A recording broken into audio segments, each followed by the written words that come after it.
Cars 3 sees the return as Owen Wilson as Lightning McQueen, the famous animated talking race car that races in this world of talking cars, because they've taken over the human race and these cars are the only thing left in existence. No, that's not actually what happened.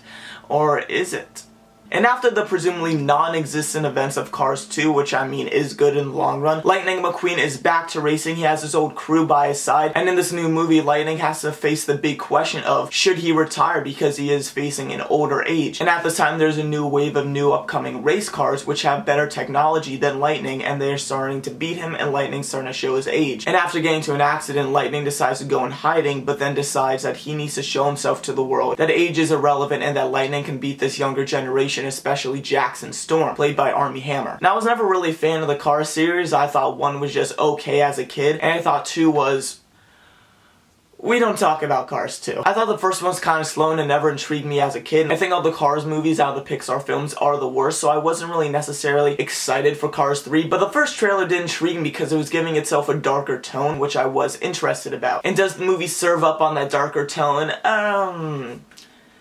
No. The director of Cars 3 said that this movie goes back to the original roots of Cars 1, which I definitely see. It goes back to Lightning racing and self-reflecting his life on what he should be doing and how he examines the world as itself and how life isn't all about racing. And I did like that in this movie, but I think at the same time it does follow the same fault that I had with Cars 1 11 years ago. Damn, 11 years. Cars 1, which is an almost 2-hour movie, I thought even back then was extremely slow. I understand that the message of the movie is to slow down and enjoy life, the little things, but I didn't think that it really works very well for its narrative. And in Cars 3, I feel like, similar to Cars 1, it is fairly slow. While it's not 2 hours, it's about 20 minutes less than that. There's a lot of moments in this movie where it's either racing or is 2 cars talking to each other, and I feel like the 2 cars talking to each other overcomes the runtime of the racing. And during that time where it's just 2 cars talking to each other, it can really slow down the movie, which isn't really best thing because this movie is for kids, and kids aren't going to be that interested in just 2 cars talking. They're going to like seeing 2 anime cars talk for a couple minutes, but when it goes on for much longer than expected, I think it's just gonna lose the kids, and then it's gonna lose the adults. Because even for a Pixar film, this movie isn't really that inventive. Cars 3 as a movie, it is decent.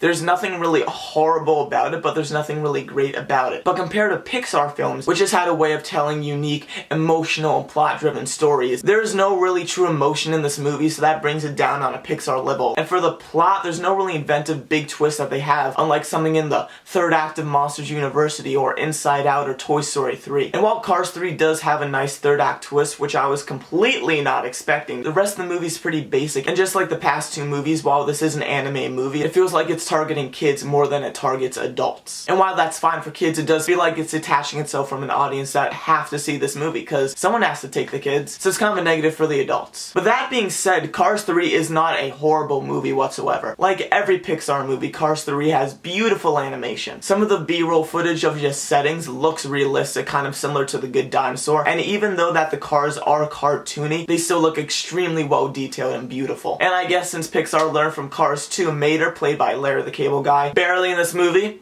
best decision this movie ever made. He's in it for, I think, less than 5 minutes, and it's good because this character is a good side character that can have like a couple scenes, not a full-length movie.